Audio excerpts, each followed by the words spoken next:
Hi friends, it's Ken Dunn here. I'm in the studios in Toronto, Canada, and I've spent the entire day here today with Victoria Pitt from Montreal, Canada.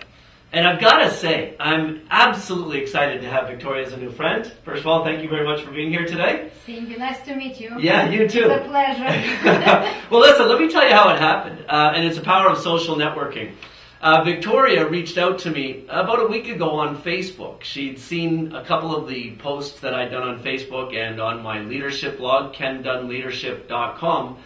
And she is a network marketing leader that has made full-time income in the industry for several years and built pretty significant groups. And she called me up asking a few questions about systems and about leadership. Tell everybody a little bit about where you've gotten to in your business to date, in your company, and your desire to really bring your leadership game to the next level, and why that's important for your team. It's very important because in any business you have to have a leader. It's business where you lead by example. Right. So when you reach certain kind of like ceiling, right? In order for you to take the next step, you need to know from the real people who've done it. And I know you can done it many times. It's all over the news, it's on internet, you publish books, which I've been reading, and I'm like, people been recommending you. That's why I reach out to you for help. Because for me to jump to this next level and go international or go globally, I need a leader like Ken Dunn. Now, let me explain to you why this is important. And as many of you know that follow my blog and my talks, I'm all about leadership. I've been studying leadership as a science for the last 8 years. And that journey started with some humble times in business where I realized I made some mistakes.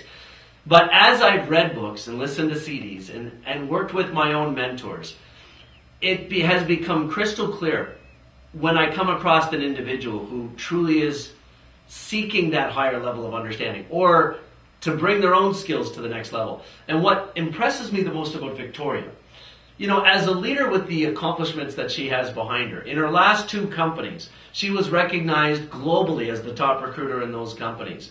She's made full-time income in the business. And she's had thousands of people following her in her organizations in many different languages. Yes. What was amazing, though, is when she called me up after looking at my Facebook page, she said, I'd really like to just come and pick your brain for a day, because I believe, and this was her words, I believe that if I'm going to continue to serve my people, I've got to grow more. You see, what's amazing about leadership is the art of leadership stems from the mind of a student. Anybody who's going to excel at the top levels of the game needs to realize that you're never finished growing. Now, I've met many leaders in my career who believe they've arrived. Not because they get into the right position, opportunity, and their income starts to grow. When the income starts to grow, they realize that they can stop. At least that's what they think in their mind. But it's really not that way. So you have this real belief, Victoria, that if you're going to make the millions you want and help people to make millions of dollars, as you told me earlier today when we first met, your journey in leadership, your education is really just starting. So why do you have this huge desire to grow as a leader? Because if I grow as a leader, I can teach my people. First of all, I need to become a better person. It all starts within. I need to make change within me. And I cannot do it by myself. I have to have a mentor and leader here who can lead by example, who already done it. It's a proven success. So it's all about duplication. So that's why I'm very grateful and I'm very appreciative. So we have this moment with such a great person, worldwide known, who made like over $8 million in our industry. So who can help me and my people to go there. Okay, you can't turn my interview into a self-proclamation. Let me give you one last little story. If you haven't seen, there's a video on the internet I want you to see. Go to youtube.com/Victoria Pitt. You're going to see a 10-minute performance. She's a professional pianist. She's studied piano through her whole life, music, grew up in Kiev in the Ukraine, and studied music professionally. Well, there's a 10-minute video that is awe. It's inspiring. It'll drop your jaw for sure. And she's amazing. I mean, a couple of the pieces you played, was there a piece, who were the pieces by that you performed? It was a piano concerto, Greek, Mm-hmm. and it was Brahms, Hungarian dance, and it was a Russian composer, Dunn, prelude. Hey, listen, whenever I think about piano, I always think about Beethoven. It's an amazing story. You know, it's a perfect time at the end of our interview here to talk about this for a second, because there's an amazing parallel between this young lady's accomplishments in professional piano and her accomplishments in network marketing. Let's go back for a second and talk about Beethoven's life. It was an amazing, it was just an incredible story. You know, Beethoven, his entire life, suffered with problems to do with his hearing. In fact, in his adult years, he was completely deaf. In fact, when he wrote the Ninth Symphony, is that what it's called? The Ninth Symphony, he did it completely deaf. Now, could you imagine, just for a second, you're an amazing pianist, but imagine if you couldn't hear anything. Would it have been harder to practice? Absolutely. It's just unbelievable. Well, let me tell you what Beethoven did. Starting in his early teenage years, his hearing problem became so bad that he actually realized he started to focus more on the vibration of the music. So as he played the notes on this grand piano, the vibration of the music would course through the floor, into his legs, into his body, his heart, his mind, as you were just talking about. You know, it's like anything. Anybody in the world who's challenged with a difficulty or an impairment or a problem, most people naturally, their bodies respond by making up for the impairment or the challenge with a heightened state in another area that complements it. Also, we realize in Beethoven's story there's an incredible moral. Let me tell you the rest of the story. As he got older, I'm fascinated by this. He was smart enough to realize that as he got older, if he lowered the piano closer to the floor, as his hearing was failing, the closer the piano was to the floor, the more the vibration was intensified.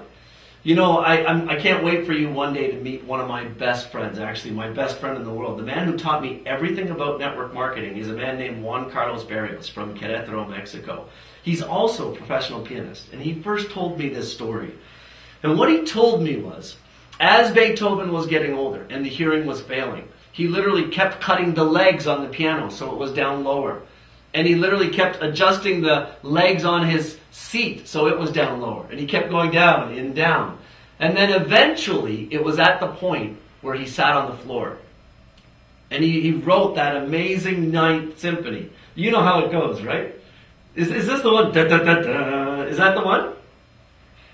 Yes? No? I don't know. She's embarrassed by me, but it's okay. Listen to this. The entire symphony was done when he was on the floor. No hearing whatsoever. It's a fabulous story. So what's the parallel? Hey, the reality is anybody that's going to succeed in life is going to realize when they hit their own limits, when they're challenged and they need to grow. They need to figure out how to grow. See, Victoria has done incredibly well in network marketing. She's excelled at the highest levels. She's realized that she wants to grow as a leader, that she needs, for the sake of her people, to increase her own leadership abilities. And she went looking for an answer to that. It's incredible. Just like Beethoven, he realized he had a gift. His passion for his gift and his dreams and goals literally outweighed all of the current obstacles. You know, I've said lots about change in life, and I'm not going to go down that road in too much detail now, other than to say anything is possible in life. And most things become possible when the change, the fear of change is outweighed by the fear of staying the same. Hey, bottom line is this. If you're looking for any success in network marketing or anything in life, realize that any obstacle can be overcome. If Beethoven can overcome that obstacle and create the success that he did, if this young lady can overcome her own obstacles and create the success that she did, why can't you? Anything you want to add? Thank you. I think it's an amazing story, and thanks for sharing with everybody. And it's true. Sometimes you have to acknowledge, to find a problem, and to admit that you do have a problem. You want to take it to the next level, and you do need the right guidance. But you have to admit, not many people can admit, we always have a room for improvement. And as long as we realize that, we can become a better people, we can become a better family, moms, dads, better friends. So we have to find this, and there is always room for improvement for each of us. Hey, listen, really appreciate you spending the time with us today. Just a little bit of a leadership lesson. I couldn't help but do this recording after spending the entire day with you, Victoria. Thank you so much for coming. Thank you, Ken. If you'd like more information about Victoria and her work, best place to start is youtube.com/Victoria Pitt. And for me, if I've inspired any little bit and you'd like to hear more, go to KenDunnLeadership.com.